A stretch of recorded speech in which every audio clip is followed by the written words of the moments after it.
Magandang araw to all my fellow residents of Barangay Tansawan.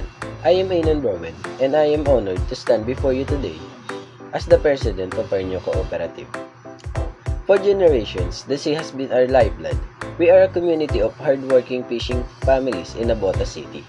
But sometimes, the challenges are too great. The high cost of supplies, unfair selling prices, and unpredictable catches. That's why we established this cooperative to strengthen our hands, secure our income, and protect the future of Tansawan's fishing company. Our cooperative is Tansawan Lakas Mangingisda Marketing Cooperative. And our home is right here in Barangay Tansawan, Navotas City. We officially opened our doors on October 15, 2025. Take a look at our logo. The net represents our unity, and abundant fish symbolizes the prosperity we will achieve together. Our mission is to provide our members with accessible quality fishing supplies and an unified fair market for the catch, ensuring a stable and profitable livelihood. Our vision is to see that Tansawan is not just as a traditional fishing community, but as a model of self-reliant and prosperous fisherfolk community in Navotas, securing the bounty of the sea for the next generation.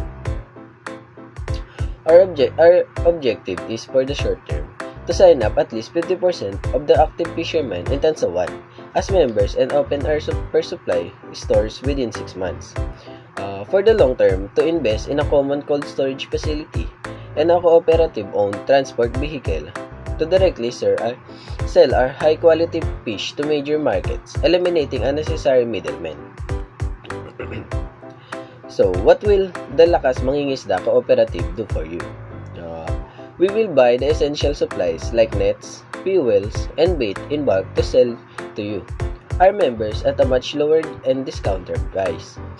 We will gather the day's catch from all members and sell it collectively to all buyers, giving us stronger negotiating power for a better, fairer price. Our target members are all the fishermen, boat owners, and fisher sellers here in Barangay Tansawan.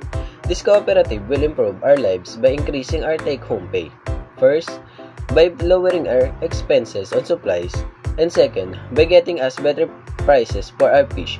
A better income means better education for our children and more security for our families.